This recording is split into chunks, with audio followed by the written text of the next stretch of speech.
na lang man eh. So, hindi na siya kaya taas. Ang nagpano ito, ganun itong atong mga assessment na dito.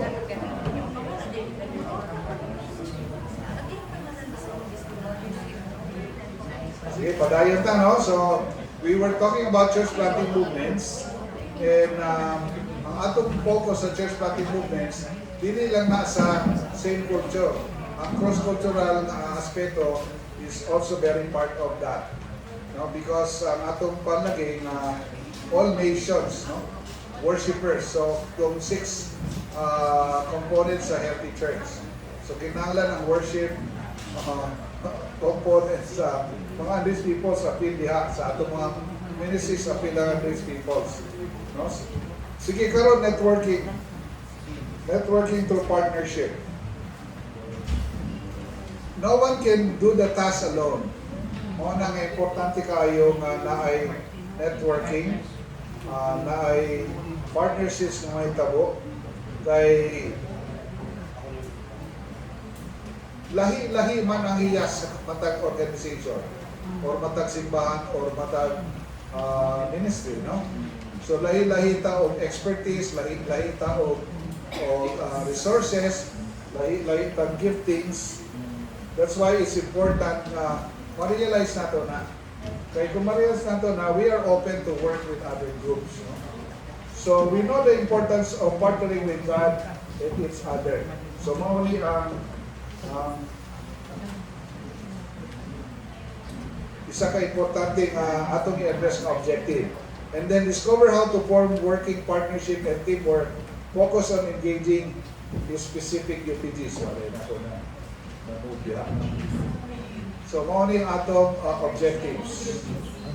Importance of partnering with God and each other through networking and discover how to form working partnerships and teamwork. Focus on engaging specific unreached people group. So, unsa man ang networking? It's actually building functional relationships for the purpose of working toward a common goal. So, sabot-sabot let's have a working relationship for the purpose of accomplishing something. So, unsa man ang atong common goal? Ang atong common goal is to establish church planting movements among unreached people groups. Okay, no? So, mana atong tumong. Sige. Bear, halika muna dito. Upo ka dyan sa silya. Kunyari si Bear, nag-represent ng unreached people, no? So, may isang simbahan o isang ministry na mag-reach out sa kanya. No? So, sino yung mag-volunteer? Isang ministry, example. Minerva, ikaw na lang. Kunyari, kargayin mo yung silya, kaya mo? Hindi kaya, no? O, medyo mahirap. Sige, pwede kang maghanap ng isang partner pa na pwede tumulong.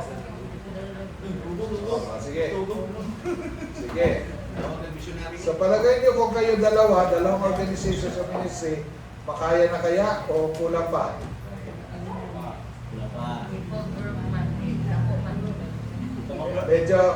Medyo mahirap pa, no? So, sige, kuha kayo ng iba-ibang partner pa. Pati sa isa pang partner. Ayan. Sige, kaya na siya?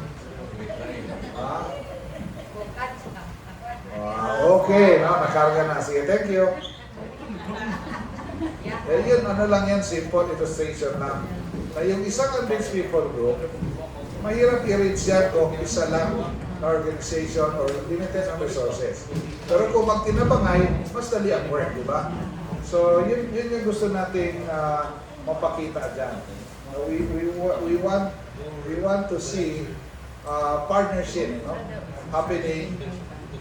So, what are the 7 principles for effective partnership? Ini self-explanatory man mas agree on doctrinal and ethical behavior. Siyempre, di pa ka mag-work with the kulto, no? So, importante kayo na. And then, of course, must share a common goal. Kung sa atong common goal, we want to see church planting movements among unreached people groups happening. And of course, importante, we must have an attitude of equality. Kaya kung bang organization, masulti sila, kami man ang dako nga org diri, gamay raman ninyo. Kami man ang dako nga contribution. So, we have the same. Sa partnership, dili na siya yung anak.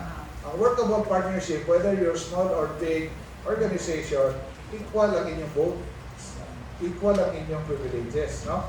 So, mo na siya. Otherwise, dili mag-work ang partnership. Kaya mag-dominate man kanunay ang for fun, no? For resources na bigger or bigger organization. And in many cases, dili din siya mag-work well. Kinahanglan na agree equality, no? So, must also avoid dominating one another. So, mutual respect is very important as co-laborers. No? So, importante yan. Do not dominate each other. And then, must also demonstrate trust and accountability. How can you work with somebody you don't trust? It's difficult to work with somebody na walang accountability, di ba? Ngayon, ibo na ito ni Brad, niya, pasandan lang ka. Pagkaan na sa ako, kay wala may accountability. Diba? So, you don't want that to happen. So, for effective partnerships, kinahanglan yun na ay accountability na ay trust. And also, kinahanglan mag-pray. Pray for one another. Lahi lang yun na if you pray for one another. No? Kanang mga organizations, for example, kami sa PFA, so may mga bagong organizations, may mga part sa network, and then we pray for them. The more you pray, the more you become closer. No? So, lahi yun siya. So that's part of the principles for effective partnership. Kinahanglan natay commitment to pray for one another. Also, it requires open and consistent communication. So wala itagong-tago, talagang transparent. Ang transparency is very crucial for effective partnership. So, what are the partnership components? We want to reach an unreached people group. So we would need advocates, no, for that to happen. We would need churches for that to happen. We need also missionaries, so we'll go. So na kay advocates, na kay masimbahan, na yung mga missionaries, but you also need sending agencies, no? So na yung mga missions org that are sending. And na po yung mga support agencies. For example, when there were teams that went to during the siege after the siege in Marawi, so may mga advocates, may mga churches, may mga missionaries na nag-go. Pero may mga sending agencies, ang ilang mga missions org nag-send. And then ang support agencies through Operation Blessing, Madalang Tambal, may mga counselors, may mga lahi-lahi ng mga needs, no, dili lang sa pagsangyaw but other needs so that ma-provide, no, kato mga needed resources so they would have an effective ministry among these people groups. So mauna siya ang mga partnership components. Kung walang isa ka component, medyo lisod, no? Kaya maganda kung nandyan lahat yung mga components na yan. So, how do we network? No? So, missions training, we can provide PMA or ITSM, no, can provide strategic partnerships can be formed through networking. So, sa mga expertise, sa mga resources, so strategic panana, partnership. Mag-work together, i-assess kung sa atong mag-contribute, kung sa mga needs, kung sa dapat na mga steps to do. And then, of course, partnerships, develop a mission strategy. So, mag-ibo na mag-strategy based on the assessment, based on the resources, your capacity, no? And ang unsang resulta, you will see churches planted. And as churches are planted and multiplying, you can see a church planting movement happen. So, mao na ang tumong, mao na atong gusto na mahitabo. Now, let's talk about forming a partnership. No? So, forming a partnership, we need to define it. A group of pastors and missions leaders who have each adopted a specific UPG. So, kinahanglan ng pastor of churches or missions leaders, na sila in mind na i-adapt. Example, mayroon sila Paranao. So, na specific.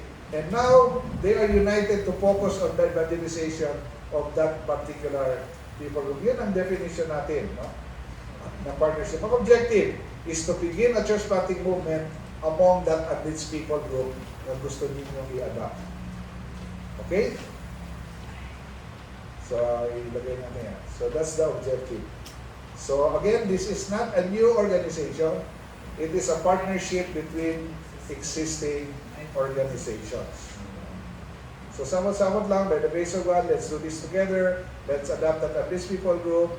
So, marami din mga partnerships na nangyari. For example, doon sa Tandang Sora, ang nag-work doon, no, OMF at saka SIM.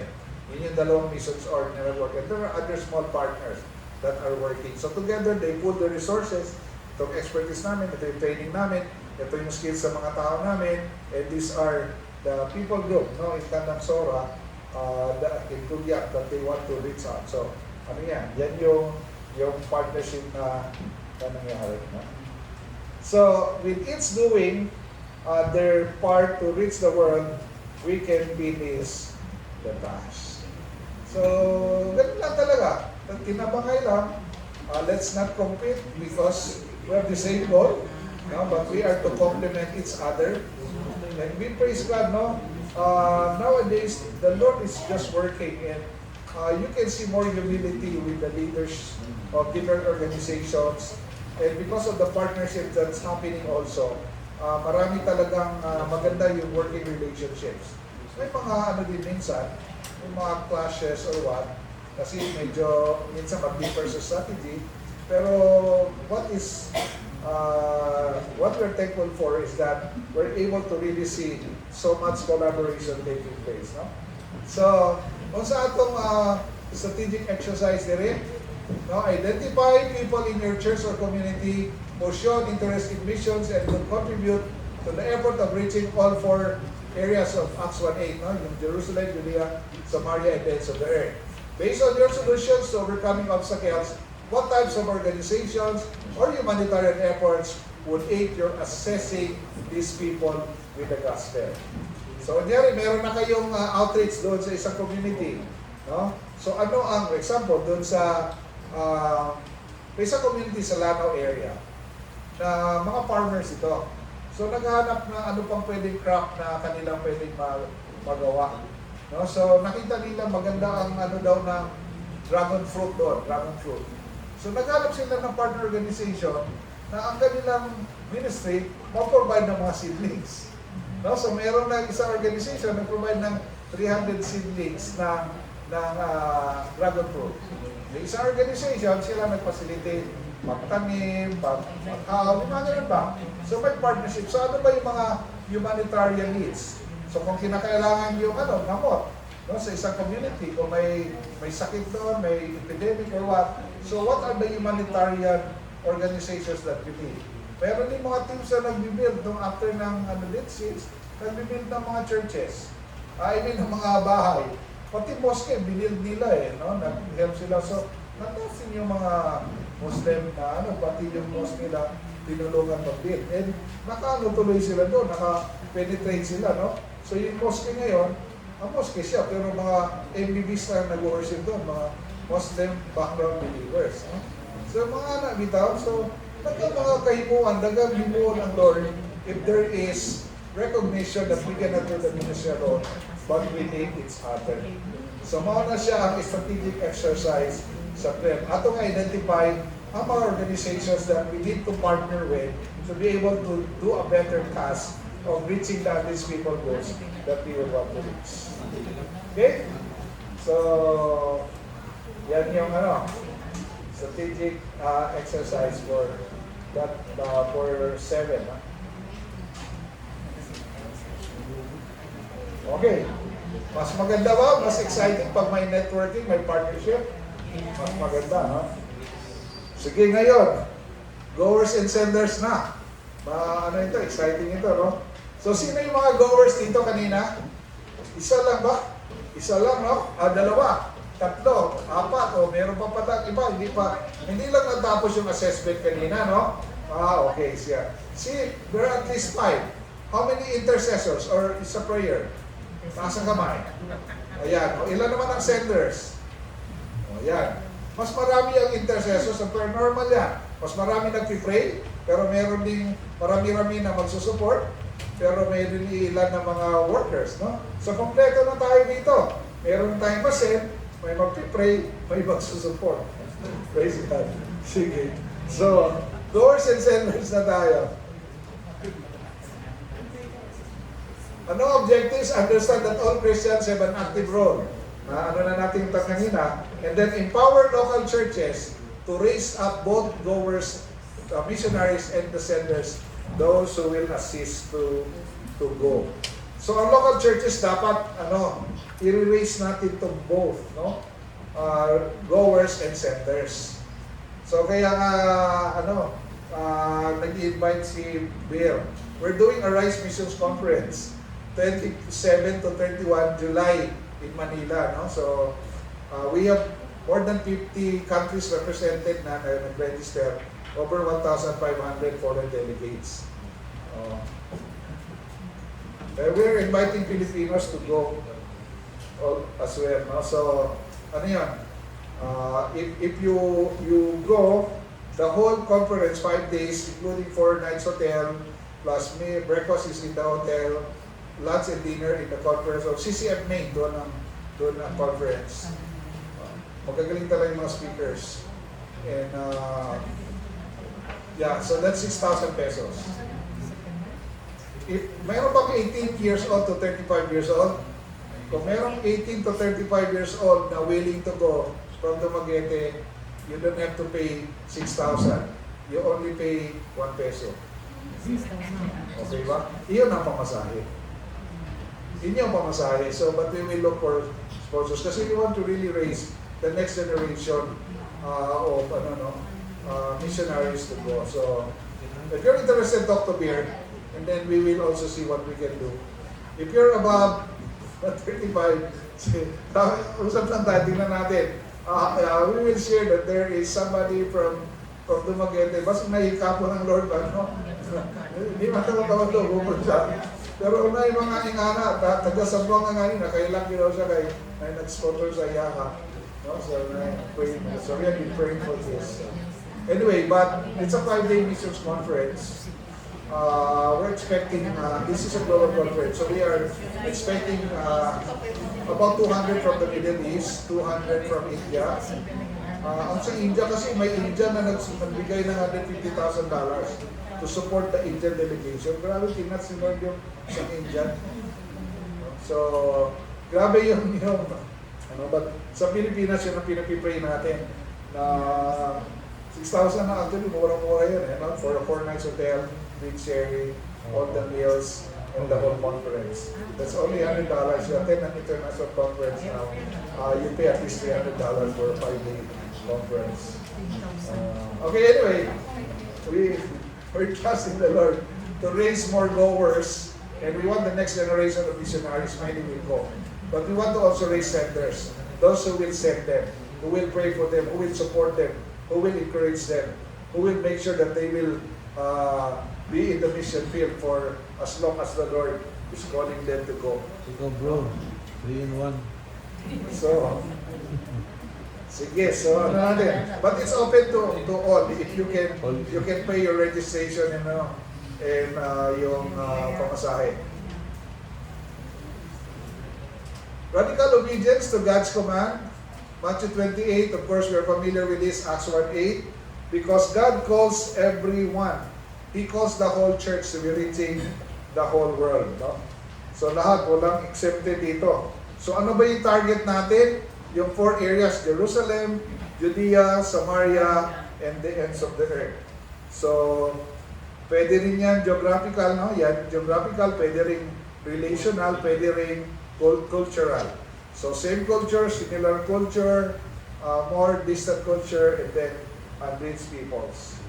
Okay? So, yun yung mga target. Now, the church must raise both missionaries and also senders. Sino yung missionaries? Those called, prepared, and willing to go cross-culturally. Those called, prepared, and willing to help missionaries go. Those are the senders. We need both. Ito ang naging failure ng mga missions or before kasi nakapokus lang pag-raise ng missionaries. So yung missionaries, wala, nakalahot sa Bilwa. May nag-visit nga ko sa missionary na sa Vietnam.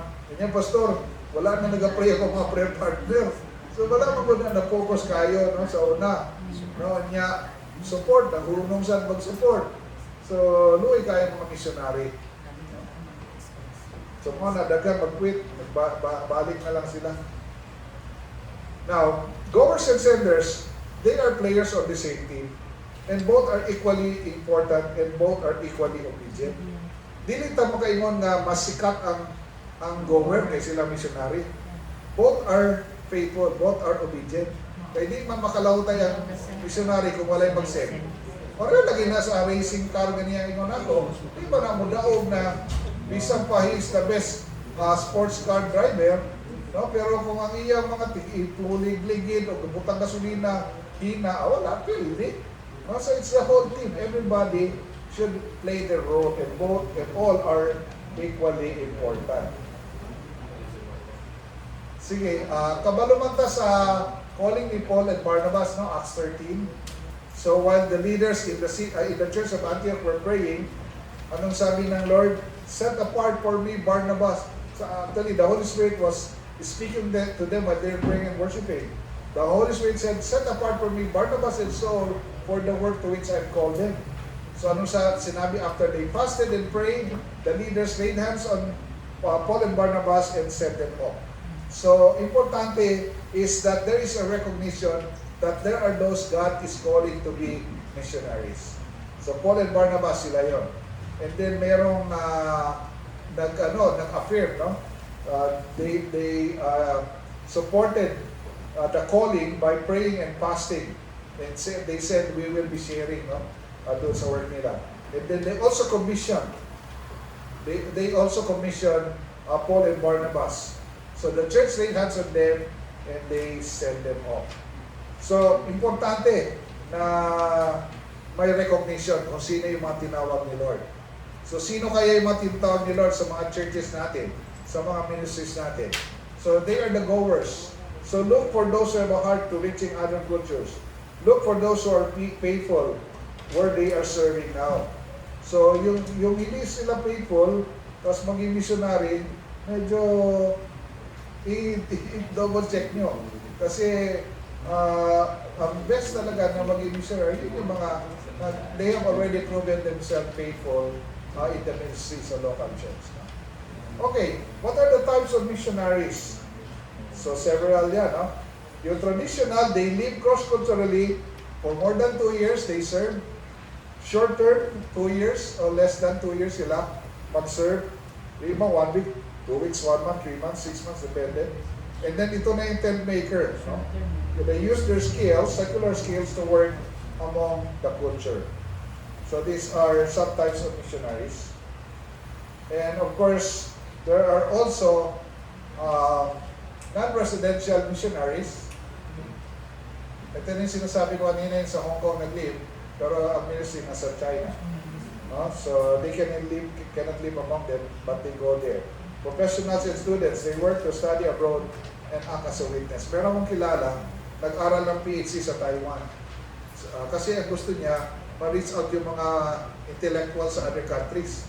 Ang mga classmates niya, mga PhD students ng iba-ibang countries, India, Bangladesh, Sri Lanka, Pakistan, yung mga ganyan ba? Kasi yung mga intellectuals na yun ang target niya. So, kaya nag-aral din siya. So that's another type of missionary.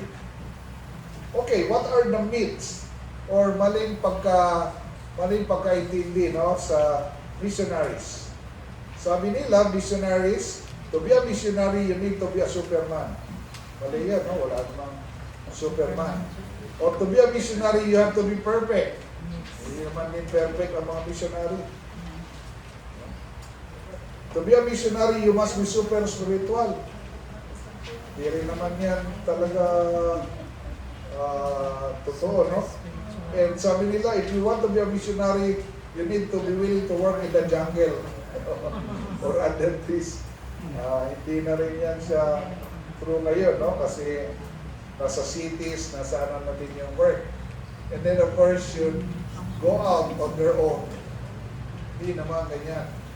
So kaya may goers and senders. And then sabi nila missionaries, they do not need help. No, nangaluhi kayo kay sa iyo mga pagkastong. Okay. So, yun yung maling pagkakala sa missionaries. Now, what are the preparations in the local church? Malaki ang role ng local church dito. No? So, help to develop the sense of call. So, local church yan. Kaya may involve sila sa mga ministry sa church kasi doon na-develop yung sense of call sa ministry. Spiritual preparations, nandoon din, no? Yung kanilang personal time with the Lord, yung mga study of scriptures. So, spiritual preparation. Character preparation. No, importante rin yan. Kasi maraming nasa mission field nag-quit because of, yung relational problems. So, intellectual preparation. Kailangan may special training. No? And then social preparation. Marunong mag-relate with people. Mahirap pag hindi marunong mag-relate with others. Okay, ano pang mga preparation? Physical preparation, financial preparation, kailangan din.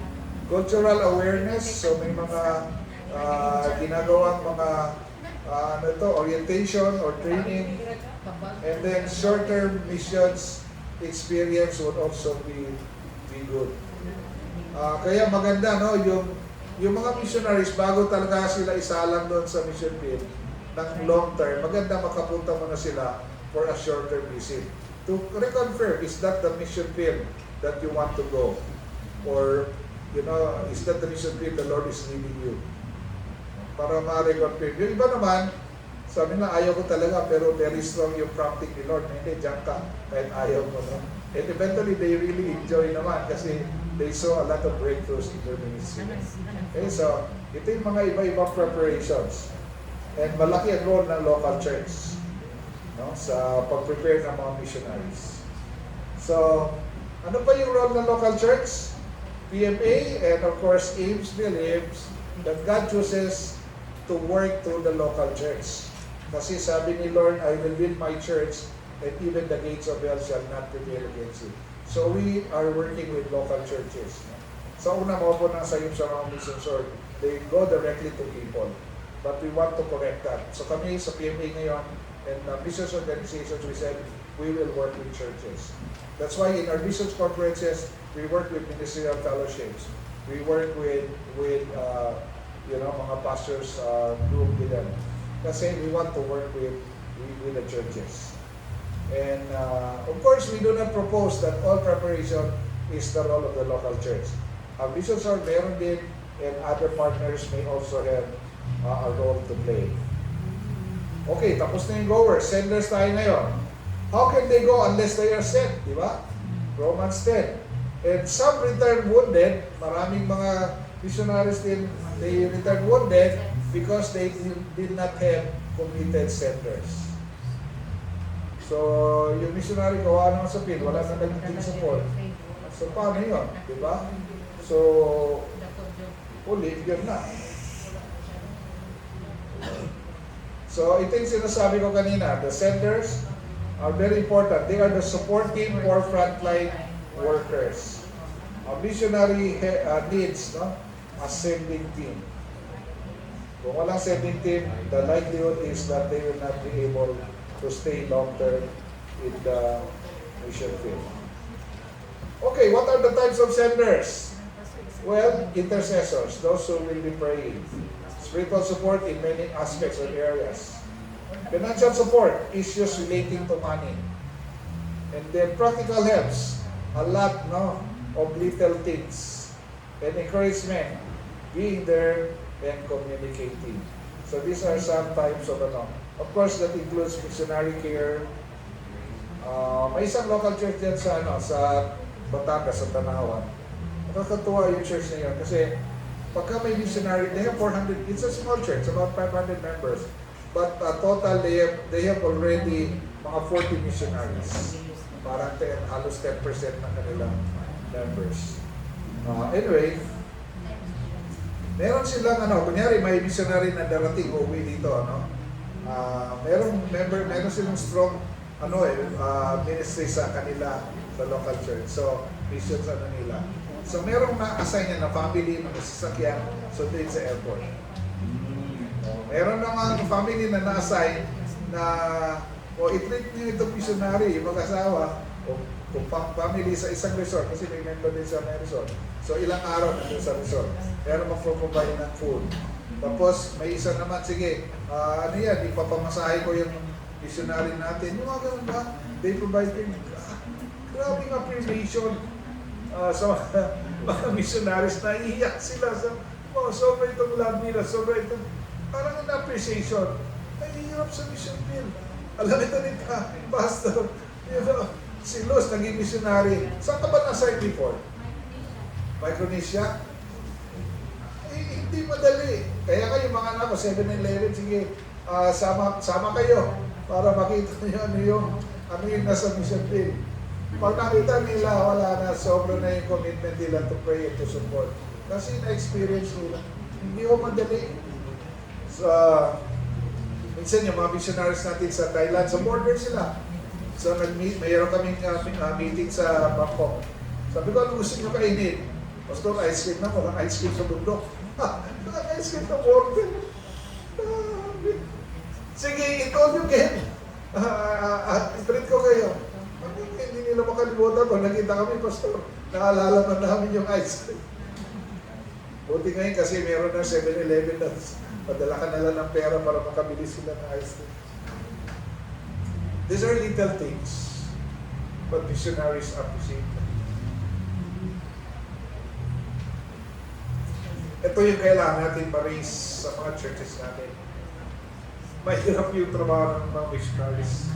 Yung iba hayahay, pero most of our Filipino missionaries, yun, nakita nyo to sa field. Lalo na yung mga nasa border, magkano lang kanilang support. Pero grabe yung kanilang desire to serve and the passion to reach them. Ma-amaze ka talaga. So, little appreciation would mean so much to them. Okay, prayer. Prayer kailangan. Ulit-ulit talaga kailangan ng prayer. So, the question is, who are you? Are you a goer, are you a sender, or are you both? So you have to decide what you will do to begin with. Commit yourself before the Lord, no? And then ask for God's help and provision. And then find like-minded people so you can work together with them. So we need to raise both goers and senders. And yun nga, exciting possibilities are there. And we all have important part to play in the completion of the Great Commission. So goers and senders, we have to raise both of them. So, ito yung strategic exercises, no? Who are you in your church? And you're currently working with, and how well do you apply the principles of strategic missions? How could you influence your network of partnerships to go or send more effectively? And then who can you or your church raise up and disciple as an effective goer and also siguro as senders? So ito yung mga pwede nating i-consider na mga strategic exercises.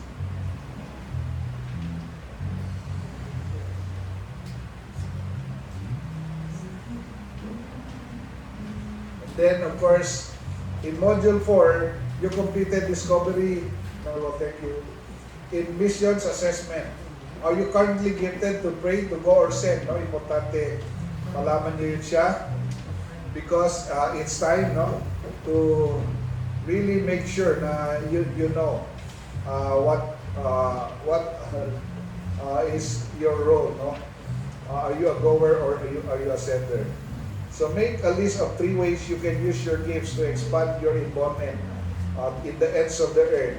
Right? And start date to begin implementing these ideas. So yun yung mga pwedeng gagawin sa mga small groups. Kung mag-usap kayo, no, kung ano yung mga pwedeng ipagawin to be able to use your giftings to expand your involvement. Okay? So, we will not do that also. But I would like you to really work on this, no? Pagbalik nyo sa inyong mga ano, tonight, tomorrow, try to go back with sa notes nyo and try to work on those strategic exercises. And you will be able to see na merong, ano, no? Meron ka talagang role to play and what God would want you to do. Okay? So we have one more session, faith promise giving. Sige, so let's take a 5-minute break, 10-minute break, para lang to give time to, this will just be about half an hour, so we should be done by 3:30.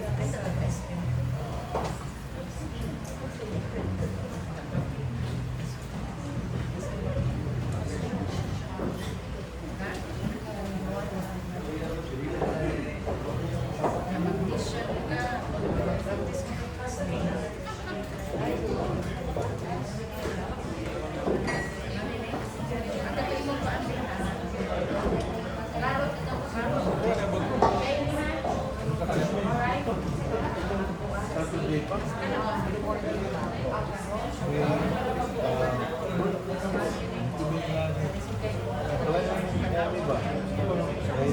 Birthday ni Connie. Birthday na anak.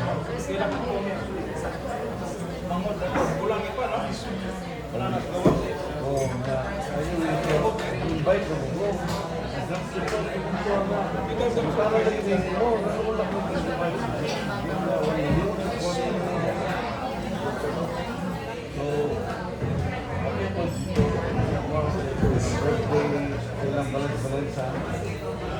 For those who will be interested to have a blank copy para mag-reproduce niyo sa inyo, you can actually buy it at the back. We're selling it for 50 pesos. Lang for the photocopy. Per photocopy is actually 89 pesos in totals, but we're giving it out at 50 pesos lang. Per module na siya, the first and the second module. And then for the PowerPoint, I'll have to talk it out with Pastor Nolan first. Wala. Thank you. So,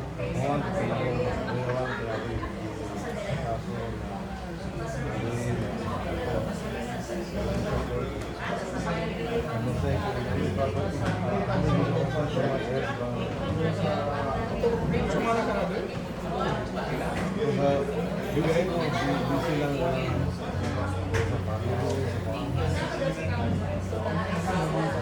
Kita may Sophie, matay mas gusto ko yung kung sino ako. Kita mo ito. Di ba? Sa simbahan sa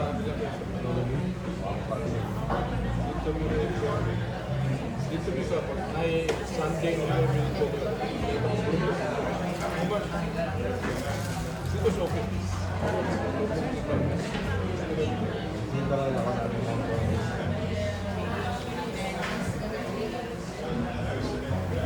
Hindi ba siya, hindi pa rin.